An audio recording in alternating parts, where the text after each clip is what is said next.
Assalamu alaikum, 6 p.m. This is Radio Pakistan. The news read by Farzana Khan. First, the headlines. Prime Minister will inaugurate Kartarpur corridor tomorrow to facilitate entry of Sikh pilgrims from India into Gurdwara Dera Sahib. Foreign Office spokesperson says Pakistan will not receive service charges from Sikh pilgrims tomorrow and Tuesday, as per Prime Minister's commitment. Government has decided to immediately provide 6 billion rupees to Utility Stores Corporation for provision of essential items to the people at reduced prices. Head of government's negotiating team has again invited the opposition to come to the dialogue table for the sake of democracy, constitution and rule of law in the country. The second phase of free trade agreement with China will become effective from 1st of next month. Australia won the 3-match T20 series 2-0, beating Pakistan in the final by 10 wickets in Perth today. And now the news in detail. Prime Minister Imran Khan is all set to inaugurate Kartarpur corridor tomorrow to facilitate entry of Sikh pilgrims from India into Gurdwara Dera Sahib at Kartarpur in Narwal district of Pakistan. The corridor is being opened on the 550th birth anniversary celebrations of Guru Nanak Dev Ji beginning from Tuesday. The landmark project, initiated on directives of Prime Minister Imran Khan as a peace-building measure for the region and to promote interfaith harmony, is entirely funded and executed by Pakistan as a gift for the Sikh community. Prime Minister Imran Khan, as a mark of utmost facilitation, has waived off the condition of passport and the fee for pilgrims who are visiting Pakistan on the day of inauguration of the corridor and Guruji's birthday. Initially, 5,000 yatris per day are expected to come from India. Foreign Office spokesperson Dr. Mohammad Faisal says Pakistan will not receive any service charge from Sikh pilgrims tomorrow and Tuesday, abiding by the commitment of Prime Minister Imran Khan. In a tweet, he said Prime Minister Imran Khan had announced waiver of service charges of $20 on these two dates. The spokesman recalled that as per gesture and on the auspicious occasion of 550th anniversary of Baba Guru Nanak, Prime Minister had announced waiver of requirements of the passport and registration of pilgrims 10 days in advance. He said, unfortunately, the Indian side has declined these facilitative measures. Government has decided to immediately provide 6 billion rupees to the Utility Stores Corporation to ensure provision of edible essential items at reduced prices. The decision was taken at a meeting chaired by Prime Minister Imran Khan in Islamabad today. In his remarks, the Prime Minister said it is the priority of the government to provide relief to the masses. He said the economic indicators have improved and these will improve further in the days to come. The Prime Minister directed the administration of Utility Stores Corporation to ensure immediate provision of essential commodities to the people after receiving the amount of 6 billion rupees to it. Defense Minister Pervez Khattak has invited the opposition to come to the dialogue table for the sake of democracy, constitution and rule of law in the country.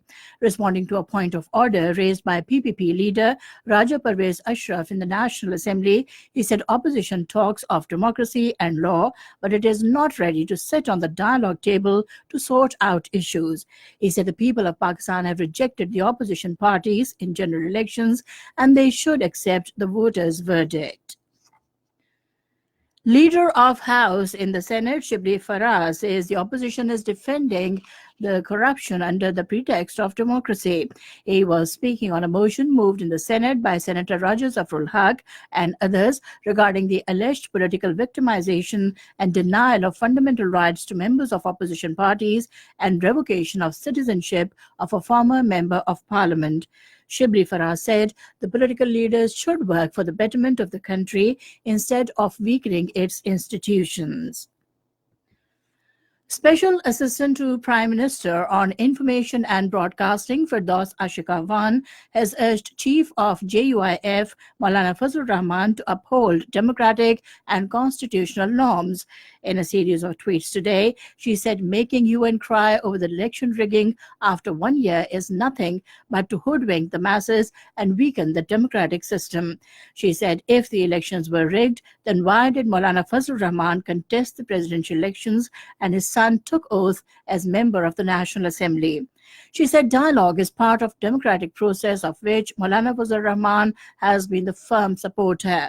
She questioned as to why Maulana wants to keep the windows of his mind shut by declaring the talks meaningless.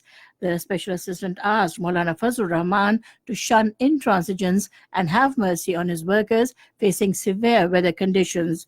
She said Maulana Fazlur Rahman should not avenge his defeat in the elections by causing mental agony to the people. This is Radio Pakistan giving you the news. Advisor on Commerce Razak Daoud has said the second phase of free trade agreement with China will become effective from the 1st of next month. Addressing a news conference in Islamabad today, he said the FTA was signed with Beijing in April this year, and it usually takes a year's time to make such an agreement operational. However, due to special relationship with Pakistan, the Chinese side has agreed to make the FTA operational before time. The advisor said negotiations are continuing with the Chinese side to export Pakistan agri products and then get sent to the market. Rajak Daud said an international conference on textiles is being held in Lahore on Monday. About 35 Chinese companies will attend the conference. He said the security situation stands improved in the country and we are ready to give tax benefits to the investors to invest in Pakistan.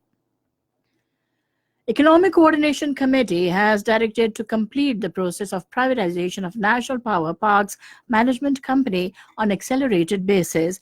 Meeting of the ECC was held in Islamabad today with Advisor to Prime Minister on Finance, Dr. Abdul Hafiz Sheikh, in the chair.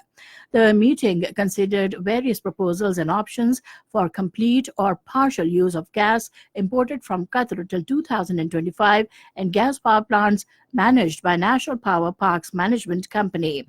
It also took into consideration the use of additional gas in other sectors of the economy. President Dr. Arif Alvi has called for accelerating efforts at international level to deal with the issue of global warming.